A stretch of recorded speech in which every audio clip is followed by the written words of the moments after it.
complex trauma. I'm assuming everybody in the room has heard of post-traumatic stress disorder. Yes? It seems to be in the news and in professional literature a great deal in the last few years, in part because there have been a lot of wars. And historically, when somebody has gone through trauma and has symptoms of being traumatized, they have been diagnosed with post-traumatic stress disorder. But there's been a shift in the psychological world in the last few years, because we have come to understand that there are people who suffer from a different sort of trauma that is much more complex and is not under post-traumatic stress disorder. The definition of that disorder does not cover what those experiences are. Complex psychological trauma involves multiple repetitive chronic stressors. So it's not an event. I mean, you can have PTSD from a car accident, from an incident in a war, from gun violence on a street, from all kinds of things. But complex trauma comes when somebody is repeatedly, chronically exposed to traumatic events over years. It usually involves harm from those people in their lives who should have been caregivers. So the ones who were to care for are the ones actually doing the traumatizing. It often occurs at developmentally vulnerable times, and we'll talk more about that. And so it has a tremendous potential to severely compromise human development. So what that means is that you can have a client or patient come in to see you, or you can have somebody in your church or whatever ministry you have who appears to be one way, but is actually profoundly compromised internally because of this kind of chronic, over the lifespan traumatizing.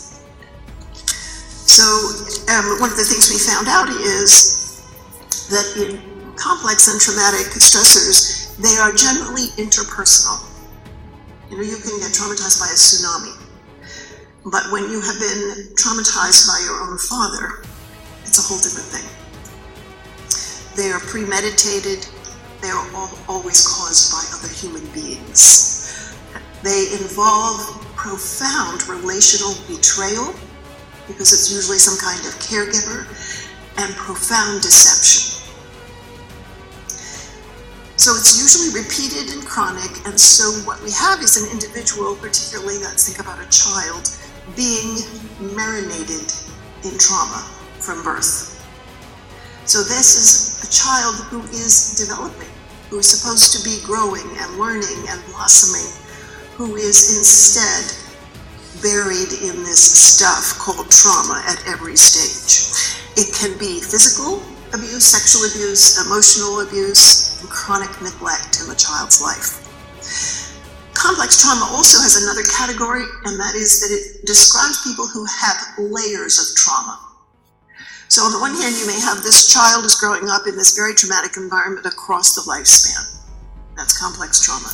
The other possibility would be, suppose you're working with a veteran of a war, and he's got trauma, and you think he has PTSD, but then as you get to know him more, you realize that doesn't cover it. That's often somebody who, for example, grew up under a violent father in an alcoholic home, lived in an inner city where there was a lot of gun violence on the street, enlisted, went to war, and saw combat, and was traumatized there as well. So you have the cumulative effect of all these different traumas that occurred in different places, but it's also complex trauma. So those are the two possible subsets of that. So let's think about some of the factors involved in a situation that produces complex trauma. First of all, thinking again of a child, it results in insecure and disorganized attachments. How do you bond with parents who damage you chronically? They are exploited wherever they are vulnerable, and children are, of course, always vulnerable. They are used. Victims of this kind of trauma live in constant distress.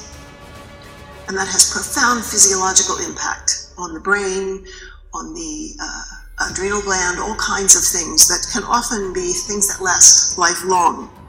They are not only under constant distress, but there's no exit door. You know, if you're 5 years old, you can't get away. So they have gross insecurity, instability, and ongoing pain and suffering. And in such an environment, the individual never gets to regain emotional equilibrium. You think about perhaps a car accident, maybe that some of you have been in or witnessed, and how everything's thrown out of kilter. And it takes a while, particularly if you were driving, for you to even think about getting behind the wheel again and all of those things. But eventually you get some sort of emotional equilibrium, and little by little can claim that area of your life back. But when you live with chronic trauma, there's no place to do that. There's no equilibrium to gain. So for many, trauma is not a terrifying event, which is how PTSD has been described. It is rather a terrifying life. So as a result of chronic and interpersonal trauma, this individual will be extremely vigilant, very watchful for danger all the time, constantly expecting it, live with chronic anxiety and terror.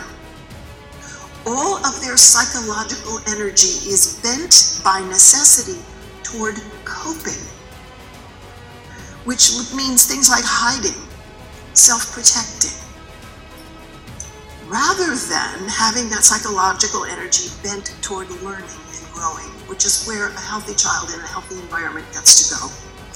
They get to imagine, they get to experiment, they get to test, they get to learn. They don't have to keep coping with this trauma over here all the time.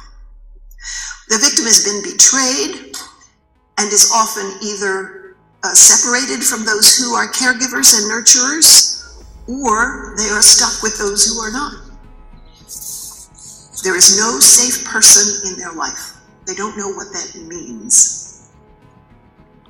How to find a therapist. So let me tell you about some of the things that I've been getting online. A lot of people have been telling me that that finding a therapist is really difficult. So that therapists don't believe them, that it is really hard to find a therapist that understands that there is abuse going on or that there is violence going on. And some of the stories I've been hearing from you guys I find really shocking and horrible, but not unbelievable, because it's like I said. Okay, so hi Steph. So in my profession, okay, they do not train therapists to do personality disorders, and very few therapists get training in domestic violence, which to me is just mind-blowingly stupid, if you want my personal In the practice of psychotherapy, the scientific method is not the only valuable approach to the human condition. All the wisdom traditions, literature, and the humanities must not be ignored in the service of dogmatic, cultic scientism, the notion that the scientific outlook is the only valid one.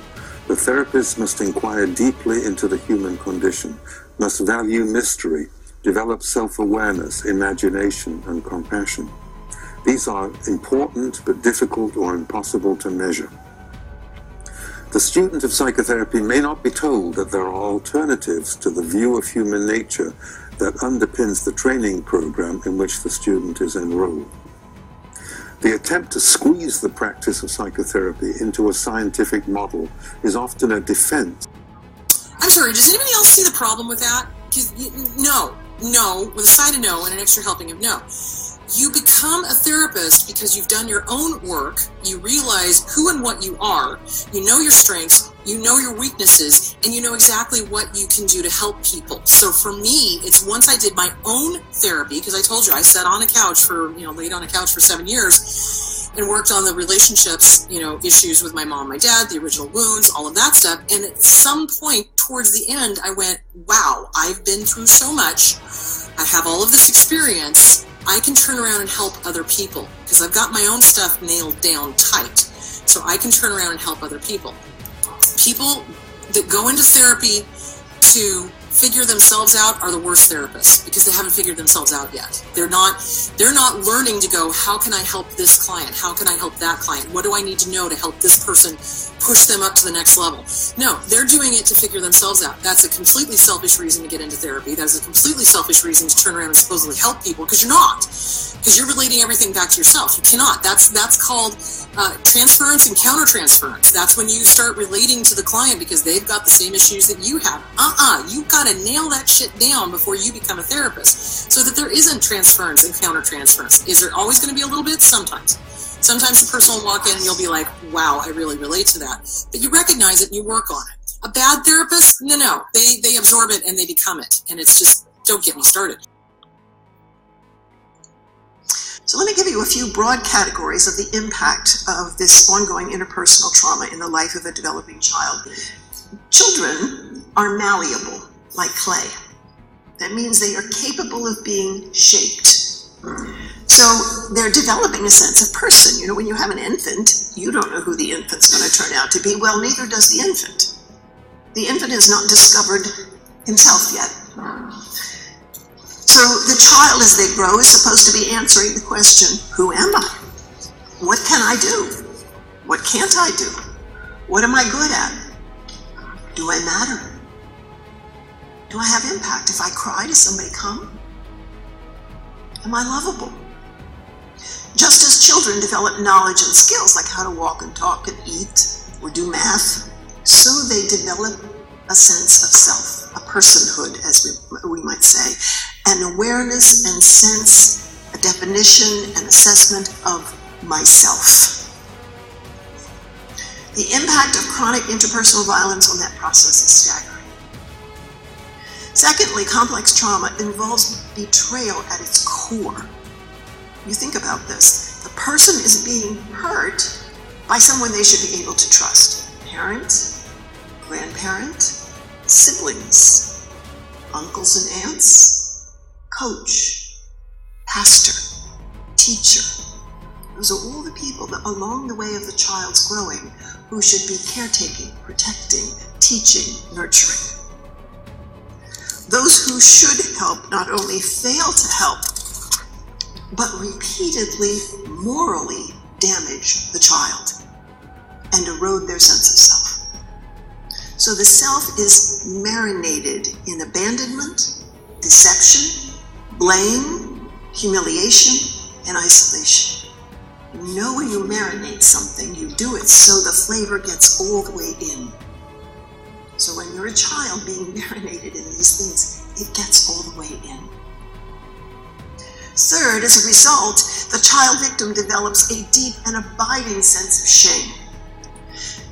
Anybody who's been around children for just a small amount of time knows that children think egocentrically. They believe they are the center of the universe. Most of us grow out of that. But what happens is, because they think that way, they think when something bad happens, it's their fault.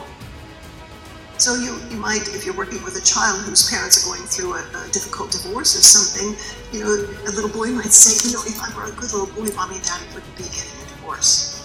Well, that's an outright lie, but the child can't see beyond himself for many years. That's just the way humans develop. And then often, of course, those bad things that they assume responsibility for, that responsibility is reinforced with blaming words.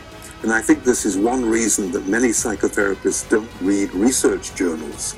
The kind of questions that arise when dealing with suffering people are not always dealt with by researchers who are interested in generalizations and large-scale theoretical questions. Many training programs in psychotherapy teach in a way that is directed to passing standardized exams, but there may be little or no correlation between being a good psychotherapist and the ability to pass exams. Our accrediting agencies impose a regimented series of mandating courses, but without much development on the personal development of the student. As a result, some training programs turn out practitioners who have a good deal of theoretical knowledge about behavior and they can pass exams, but they're not equipped at the human level to deal with their patients. It's quite difficult to measure a student's capacity for compassion and empathy, and these are not always stressed in academic psychology departments, which stress experimentally validated approaches to emotional distress. therapy and therapists and why it's so hard to find a good therapist. So when I was going through school, and this was in 2004, 2005, they did not train people in personality disorders at all, period. They just didn't. It was not even touched upon. And in fact, one of our professors said, yeah, the APA, the ACA, they're having arguments over it, and they say it's a personal choice, yada, yada, yada. No, it is not a personal choice. It is a disorder, and they didn't want to touch it because it was a political hot potato at the time. And this was back in 2005. So there is a whole group of people that went through their master's degree and did not get the proper training in personality disorders or domestic violence. So you want to find a therapist if you have been the target of abuse, whether it was from a malignant borderline or a malignant narcissist or any kind of abuse. You want to find a therapist that specializes in DV, like really truly specializes in DV, domestic violence. I had people say, but they said they specialized in domestic violence, and then said something along the lines of, oh, he or she was just kidding when they held the knife to your throat. I'm sorry, what? Who? What? What? Yeah, no, I'm sorry. If somebody's holding a knife to your throat, that's not kidding. That's you don't do that to people. So basically, you want to find somebody who is skilled in domestic violence, who understands borderline personality disorder, malignant, who understands narcissistic abuse, malignant personality disorder. And you need to find somebody who knows what they're doing. So you need to ask as many questions of them as they ask of you. In practice, these approaches will often fall short of helping with suffering when they are deployed by fallible human beings with poor empathic capacity and inadequate relationship to their own psychological difficulties. One cannot do psychotherapy using a paint-by-numbers approach. Many students are well-meaning, but they've never suffered serious hardships in their personal lives, so they cannot empathize with the level of pain and suffering that their patients are experiencing. The kind of experimental research carried out by graduate students in psychology may also be irrelevant to the problem of helping a suffering person. As a result, some of these practitioners appear in their training sites to be ineffective or even harmful. Many victims actually stay stuck in the cycle of abuse far too long because they are told to always listen to their healthcare provider, regardless of how it's making them feel in the aftermath of narcissistic abuse. The misinformation out there on this subject oftentimes leaves victims filled with guilt and shame for feeling differently regarding therapy, and locking survivors into a perpetual state of victimhood. Never forget that everyone's trauma recovery is unique and personal. Licensed therapists oftentimes simply do not understand cluster B personality disorders and can actually cause more harm than good, regardless of the code of ethical standards to which they are expected to comply with. Because they've had academic training which has paid insufficient attention to their relational ability, their emotional maturity, their self-awareness, and overall self-development. Licensing exams and the type of degree one has are no guarantee of psychotherapeutic aptitude or therapeutic intelligence, and there are wide variations in individual ability among psychotherapists with the same academic training. In psychotherapeutic practice, there are times when theory is helpful and other times when we are out on a limb with no adequate theory in sight. Then we have to improvise and feel our way along using our humanity and our own subjective judgment about what to say, and we have to live with great uncertainty. This situation can produce considerable anxiety, and that seems to be one of the reasons that students gravitate to approaches to psychotherapy that purport to be scientific, only to learn that theoretical approaches are often inadequate. So this category has been developed in recent years because the research has shown that those people who are typically diagnosed with PTSD, out of that, many of them were found by clinicians to be 8 times more likely to have additional disorders. than people who did not have PTSD. So we used to see people with PTSD and then say, well, they also have major depression, and they also have maybe a dissociative disorder, and they have an eating disorder, and they have an addiction. Well, you've got a page full of diagnoses. So somebody had a light go on in their brain and said, wait a minute, maybe these aren't all different diagnoses. Maybe they all are subsets of one. And that's how complex trauma developed.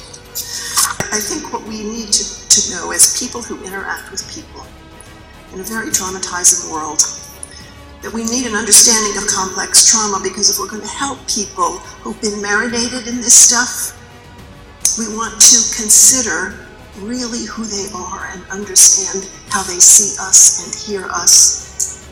Because oftentimes we'll see the damage and we'll want to help, but if we don't understand who we're helping, we will actually not help and sometimes do damage. Why so many psychologists don't understand narcissistic personality disorder or narcissistic abuse is because they never actually learned about it throughout their entire graduate program, throughout all of their clinical training, because their education didn't incorporate it in the curriculum and it wasn't a course requirement.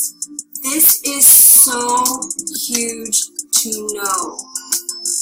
Therapists may read about narcissistic personality disorder, but it is hard to understand the dynamics of anything in life, really, if you haven't experienced it for yourself, let alone formulate an opinion about it or try to actually apply text examples to real-life scenarios or develop the ability to see the covert and subtle tactics that all of these manipulators deploy. Due to personal worldviews and a lack of understanding and experience regarding human nature in general, therapists often minimize the abuse. If they've never experienced interpersonal abuse, they are at a disadvantage. This is very harmful to a victim seeking a supportive and compassionate environment necessary for this type of recovery. Therapists simply cannot relate to what we are saying and may even have a hard time believing us due to their own lack of empathy. Some therapists may inadvertently blame the victim because they are getting us to focus on our behaviors when, in this scenario, most of the problems are actually due to the narcissist.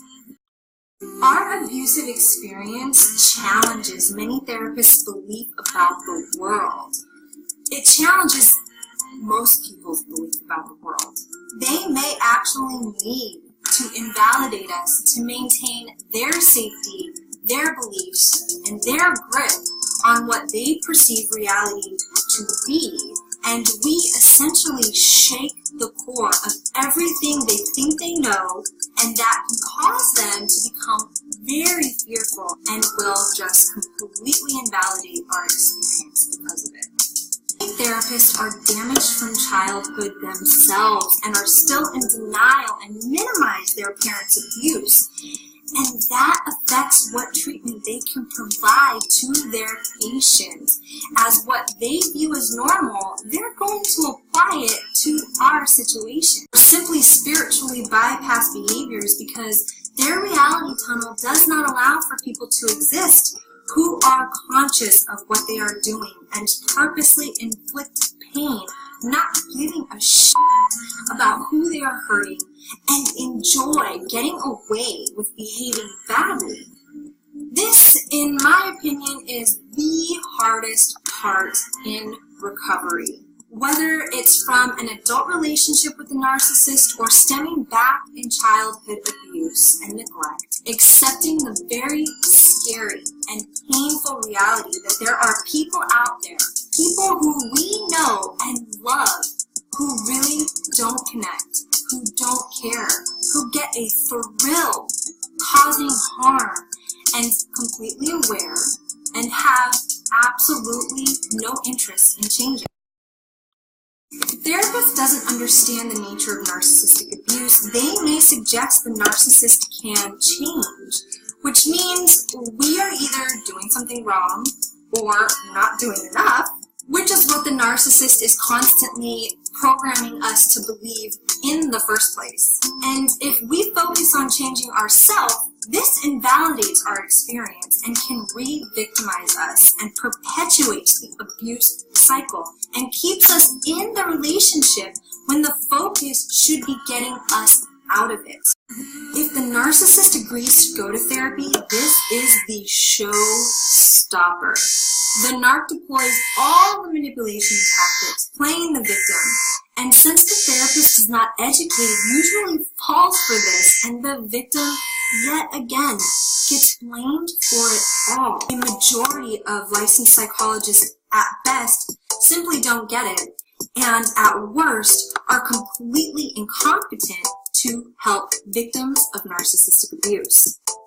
Choosing a therapist is a really important step in healing, and being informed before starting the process can save you time, money, and most importantly, your life and your sanity. So there are parts of the person that are altered when they are marinated in trauma, and I want to go through some of those, the things that change as the child develops. So when you get to be an adult, these things are different than they would have been in a healthy environment. The first has to do with regulating your emotions and your impulses. That's profoundly impacted when you're marinated like this. People who have been in prolonged trauma tend to overreact to stress. They become easily overwhelmed. They exhibit intense anger or rage. They have very great difficulty calming themselves down. They do not know how to self-soothe. They are often self-destructive. Eating disorders, addictions, self-injury, cutting, things like that. They don't know how to modulate anger and other feelings. They don't know how to manage impulses, like an impulse for suicide, or sexual acting out, or risk-taking behavior. Sometimes they will modulate their feelings by doing things we think are bad for them, and we would be right. But for example, addictions and self-harm make people feel numb.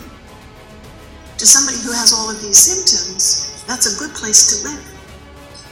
So they have to do something destructive in order to have any sense of quiet or peace. Second, we also see alterations or changes in the way the person is able to be attentive or conscious about things. Chronic trauma is, by definition, inescapable. It's very distressing. It overwhelms all the normal coping mechanisms that humans use. You know, if somebody's hurting you, you get away if you can. Or you fight back if you can. Or you tell them to stop. Or you get help. None of those things work when a child is being chronically traumatized. And so when there's no way to get away from that which is terrifying and overwhelming, the only way to get away is in here. And so children who live like this often use dissociation, which is simply a way of taking the mind away from the present and putting it someplace inside that actually isn't out here in the physical world. So you might talk to people. It has a similar effect to addictions because it helps them get removed from the trauma. So you might talk to somebody who will say something to you like, you know, when I was a little girl, I used to feel like I was able to hide up in the corner of the ceiling under the paper on the wallflower. And what you come to find out is that that's where she took herself in her mind while she was being sexually abused.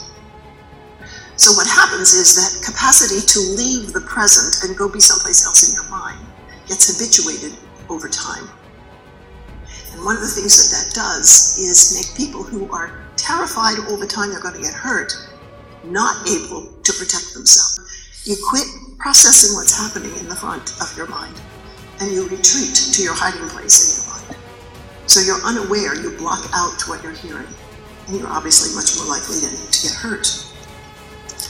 So there are several studies that have shown that if somebody does that when they're being traumatized, it is the most significant long-term predictor for the development of a trauma disorder.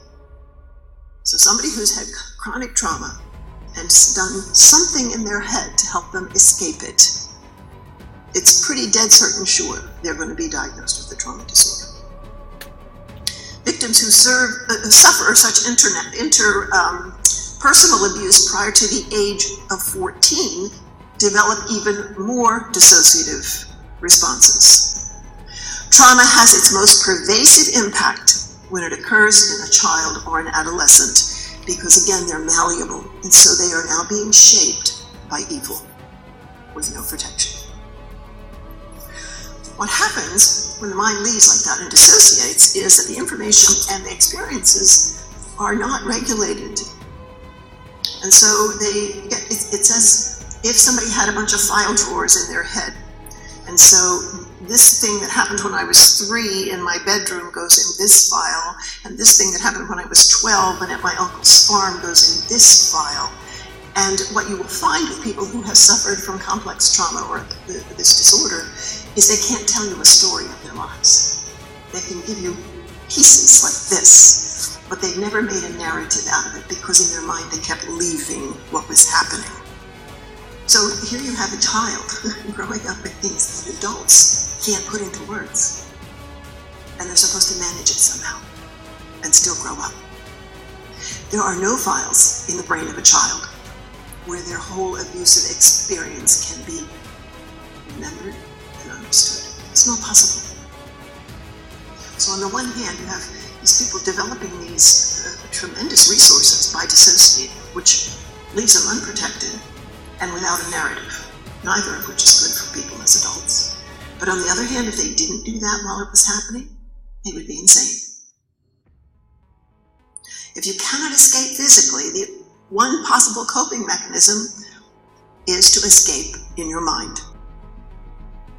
And he says that since memory cannot be silenced in the mind, it might as well be heard. The story needs to be told. The point is whether memory is spoken or not, it continues to impact the life. It often speaks through symptoms, even when someone does not consciously remember the cause of those symptoms. Langer uses the term anguished memory. It's quite a phrase. It refers to memory that people have stored that assaults and finally divides the self. It wasn't me there. It just wasn't me. I was somebody else. Another one said, my head is filled with garbage and all these images, it sounds, it smells, and you can't cut it out. But it's there. It's like there's another skin beneath this skin, and you can't shed it. I am not like you. You have one vision of life. I have two. One more, there's a sort of division, a compartmentalizing of what happened, and it's very tightly separated, but it really isn't.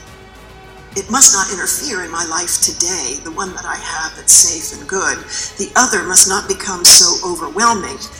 It will make me unable to function in my now normal life. So the types of things that people say who have grown up as children in chronic traumatic situations is destruction of the way we perceive ourselves.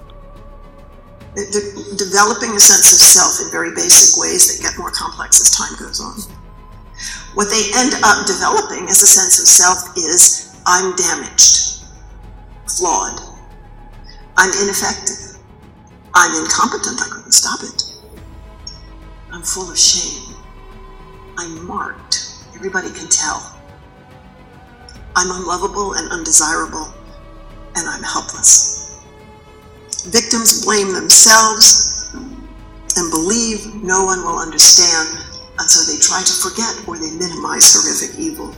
They carry a great sense of shame, not just about what was done to them, but thinking that it was done because of who they are. Oftentimes, a clinician or a counselor wants to downplay the power that the abuser holds. The fact is, there are some very evil and very powerful people out there, and extreme fear in your patient should not simply be seen as the old childhood reaction she still hasn't gotten over. So that kind of thing happens all the time, that we want to make it less. There are therapists who are simply ignorant regarding narcissistic abuse and cluster B personality disorders who don't know what they don't know because they never actually learned about it. So how would they know? This can be very damaging to a victim's recovery and can actually re-victimize a survivor unknowingly. So, there are the therapists who are actually personality disordered themselves and take pleasure in having power over their patients and actually inflict pain purposely to garner narcissistic supply, which is terrifying when you are seeking these people out in a time of desperation. So then we have the therapists who may have a little knowledge but are blind to the larger problem and can't offer any real or long-term solutions, but can help with managing the symptoms associated with narcissistic abuse, such as depression or anxiety, which can give a survivor some relief but no escape route. Then we have the highly specialized therapists who do in fact know about NPD, complex PTSD, and can successfully help emotional trauma victims tremendously. But these therapists are somewhat rare and hard to find. This is why it's so important that you do your homework when selecting a therapist and choose wisely. Even with therapists who are experts in this area, my experience has been that they drag out the recovery process for longer than necessary. However, some victims absolutely need to get into therapy and stay for as long as it takes, especially those victims who have suffered multiple traumas that include any form of sexual abuse. Another aspect of this is that victims can sometimes significantly bond with their perpetrator. You know, a child needs people to attach to. And I've often heard of stories in homes where the father is the perpetrator and the mother never does anything or says anything, so she's complicit. The father is also the kindest parent. That makes all kinds of scrambled things in a child's brain. So this is the one who buys me new shoes, who got me a bicycle, who makes sure I'm registered at the school. And this is the one who rapes me at night. And so there's a particular bond there. That same bond is in domestic violence victims. And they live with a batterer. It's in trafficked victims, many of whom call their pimps daddy. It's in incest victims. The bonding is necessary for the child to grow up. But it's also a terrible dilemma.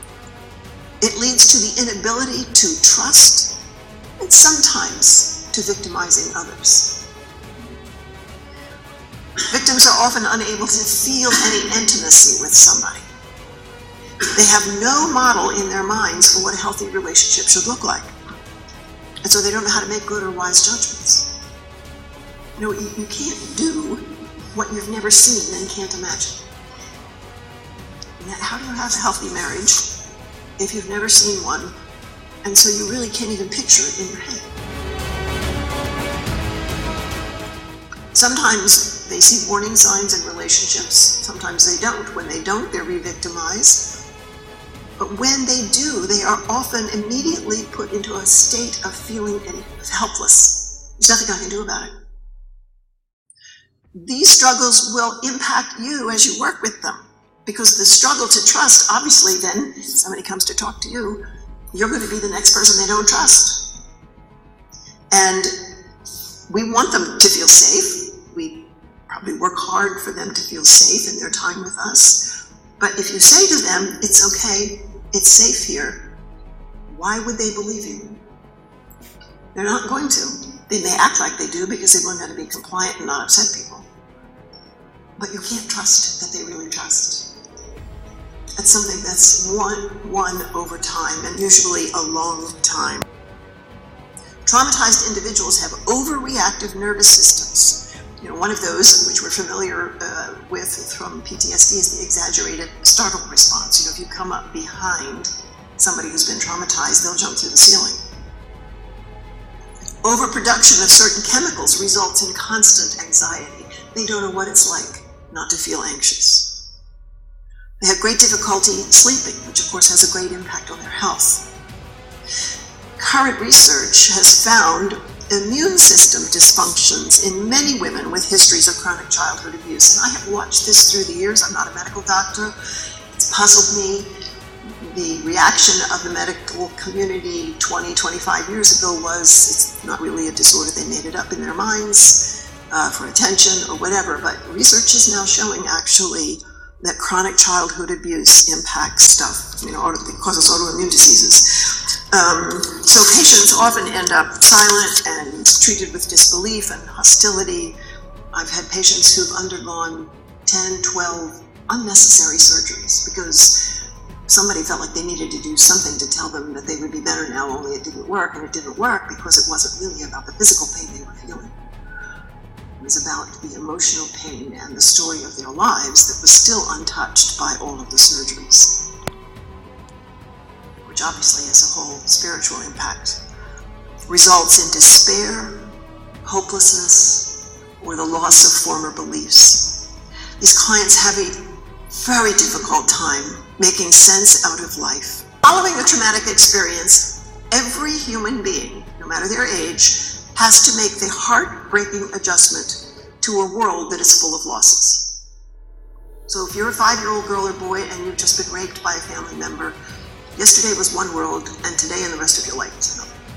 If you're a college student and you were raped on the campus, if you're a combat vet who never saw violence before and you went to war and lost your buddies to IEDs or whatever, you have a before and an after. When trauma begins in early childhood, it's all that is known. There is no before. Trauma involves an event that threatens life or safety. It takes away choice. You don't get to say whether you want it or not, and results in overwhelming fear. When these things happen to human beings, they feel alone, they often are. They feel helpless, they often are. Humiliated and without hope. So following trauma, a portion of the person, if not the whole person, turns inward, away from life. They can't handle outside here and in here at the same time. So you will sometimes see that in children who can't handle what's happening to them, and so they abandon life and flunk out of school and do all kinds of things. They don't proactively engage with life because so much of their energy is turned inside. Eventually, however, post-trauma, life is at some point going to have to go on if the person is going to return to the outside world.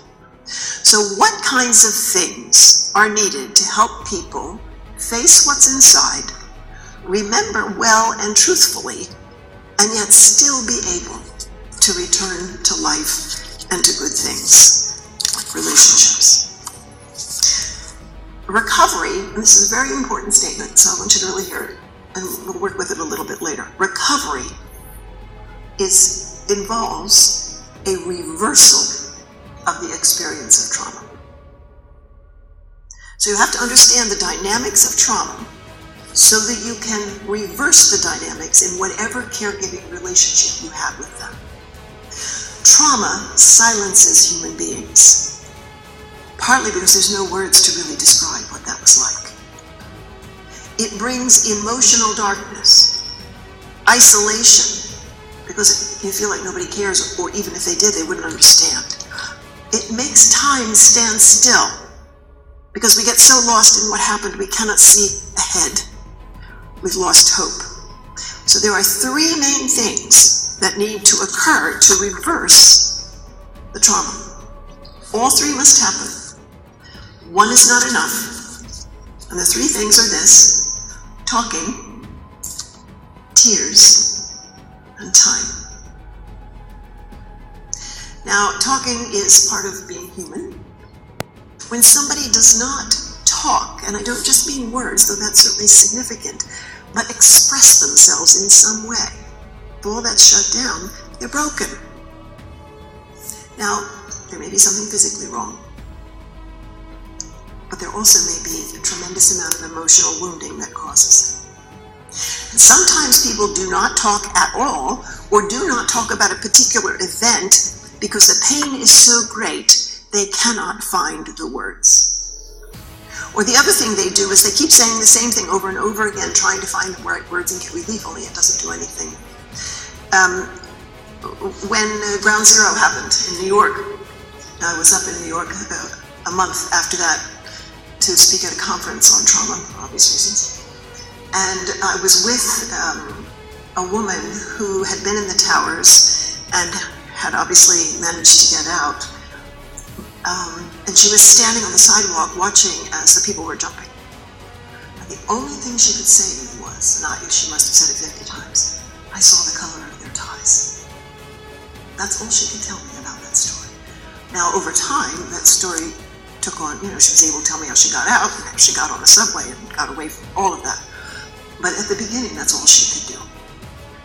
So it's not uncommon for somebody, like a child even, he heard me. Well, honey, how did he hear you? He heard me. Can you show me where? He heard me. That's all she can say. Talking is absolutely necessary for recovery. Words are inadequate, and that must be honored. Whatever narrative they eventually give you really doesn't cover it. But to remain silent is to fail to honor the event and the memory. And honor the event, not the evil of the event, but to live in the truth of what really happened and not pretend. By saying it was not only did it really happen, but it was really evil. And it really did damage. And if you've worked with victims, and they'll say, well, yes, I was sexually abused, but I've already dealt with it, and now I need you to help me with this.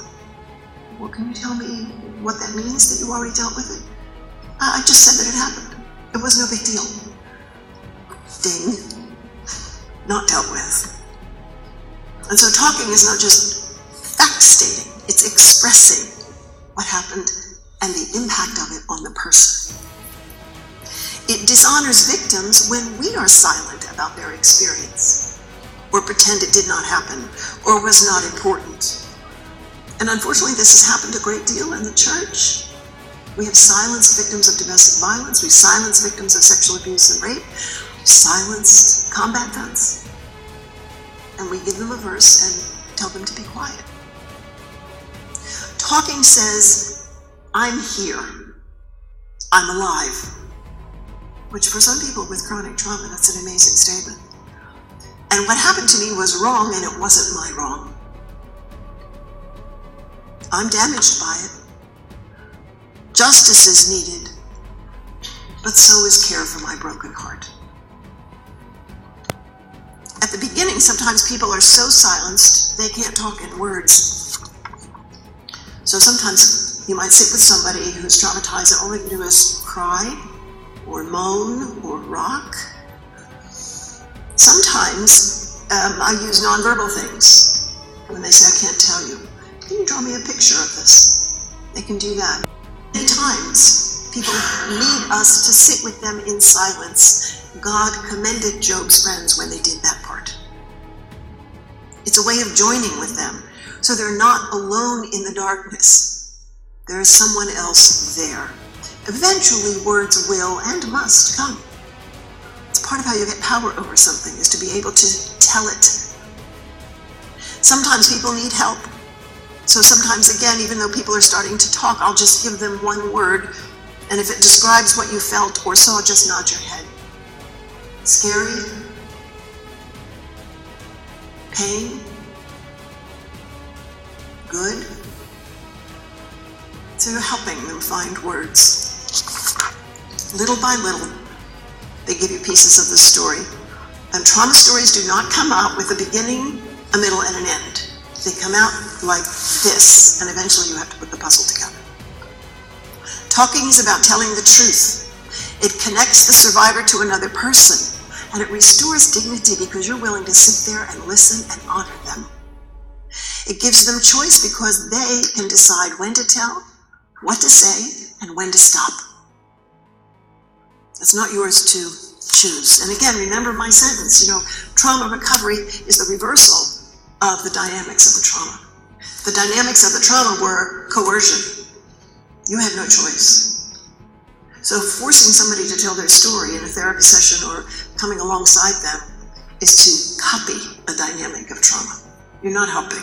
Yes, they need to talk, but if they do it under coercion, that feels to them like the perpetrator. Injustice and violence and abuse teach us lies. They teach us that we're worthless and do not matter. Trauma tells the truth and gives dignity. Violence and abuse disconnect us from relationships, and we're alone and not considered. Telling the trauma story gives a place for caring connection with you. Trauma requires talking and being repeated and grasped. Trauma recovery also requires tears. Facing a new world full of losses brings incredible grief. And I often find that the grief feelings are what victims are most afraid of touching. They can tell you a story sort of like a robot. Just don't get me talking about how I feel. They think if they start to grieve, they'll never stop. They have feelings of fear and sadness and isolation and shame and despair, anger. They're strong emotions. They're hard to experience, and they have probably not been taught how to regulate themselves so they're not completely overwhelmed, again, by their own feelings. But feelings must be expressed because they tell the story as much as the words do. And part of what they tell is the story of the impact. They express what trauma did to the victim in the same way blood shows what a cut did to the skin. So it's like seeing and acknowledging the physical wounds on the body after an accident. For some people, words come first, and again, they may have to come non-verbally. But eventually, so sometimes people will tell the story in a very rote way, but eventually you go back and revisit the story and say, okay, you told me this happened to you when you were 6. Can you tell me what you felt about that then? Now? Well, can you tell me what you feel about it now? If it were another 6-year-old, how would you feel? So you back it up when they can't do it until they can. It's very important for us to remember that telling a trauma story, facing the truth that you wish were not true, and expressing the emotions that accompany takes tremendous courage. Many people can't do it alone and shouldn't. They need a safe connection with a caring, wise, and patient person to grant them the courage to face the truth.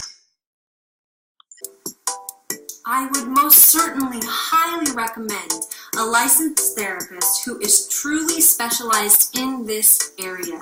Everybody has different levels of needs, and you need to determine what is best for you. You need to be clear in who you're advocating for. For me, I advocate for the targets of abuse, you're damn straight. Other people out there work with the perpetrators, and you need to ask that, because not all TV therapists are the same. Some advocate for the perpetrators, some advocate for the abuse victims or targets. So you need to ask a bunch of questions. How long have you been doing this? Why are you doing this? Where did you get your training in? Have you worked in a domestic violence shelter? What's your modality? And this is something else that people don't understand. Therapists all have different modalities. There's different theories that you pull from. Some of us are eclectic, which is what I do. I pull from everything depending on what the client needs. I had one client that they needed the Freudian psychoanalytical, thing. And so I went with the Freudian psychoanalytical thing, even though I'm not a huge fan of Freud. I don't like Freud. I think Freud's a freaking asshole. But there's things in Freud that are really helpful. You got to know what you're doing. That's the thing. You've got to understand narcissistic abuse. You have to understand psychopaths. You have to understand how these people think so that you can help the target of abuse find their way through the maze and get out safe on the other end. Absolutely. I'm giving you as much information as I possibly can. Here's my thing. Listen, but verify. Listen, but verify. So anything I say, listen to it, but go verify it. Figure it out for yourselves. Realize that I'm telling you the truth. Go verify. Listen, but verify. It's do it. Don't just believe what I'm saying. Listen and verify. So there's that. You need to find out why they're doing it. How long have they been doing it?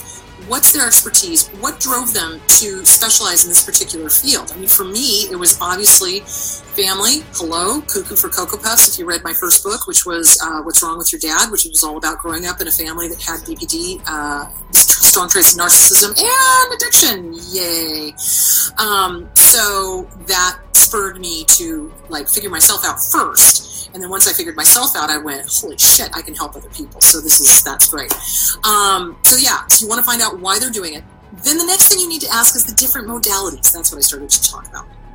So therapists have different modalities. The ideal therapist is one that can pull from whatever modality they need to. So like, you can pull from Jungian, you can pull from Freudian, you can pull from Adler, you can pull from family systems, you can pull from reality therapy, you can pull from, there's all these different modalities. So ask people what their modality is. And you want to check out what the different modalities are. It's really not that hard to do. All you got to do is go to Google and you type in modalities for therapy, for psychology, boom, and boom, it'll pull up treatment modalities. There you go. And it just shows you the different types of modalities that there are.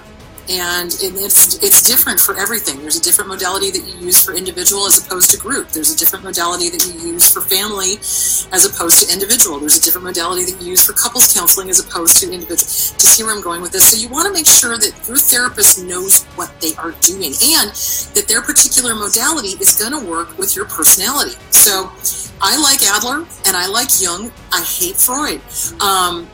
It's different modalities work differently for different people, and you got to find the one that works best for you. And that's why I'm saying go investigate it before you decide to go to therapy, so you have an idea of which modality you're going to relate to the best, if that makes any sort of sense. We have the life coaches and lay people who, in my personal opinion and experience, are far more helpful providing immediate, real-life solutions to apply on the spot, giving a much faster result and overall relief if the survivor is ready and willing to do the work required. It's been my experience that there is a lot more talk in therapy rather than doing, which is why I personally have a prerequisite in place for clients I've coached one-on-one. It has been my experience that the reality is some victims are not at the stage of recovery where they are ready to do anything more than talk, which is totally okay. A lot are still in heavy denial about the abuse. Again, all totally okay, totally common, not weird or bad in any way, but tends to hinder their ability to get out of their own way and successfully apply the action steps that I suggest and personally took during my own recovery.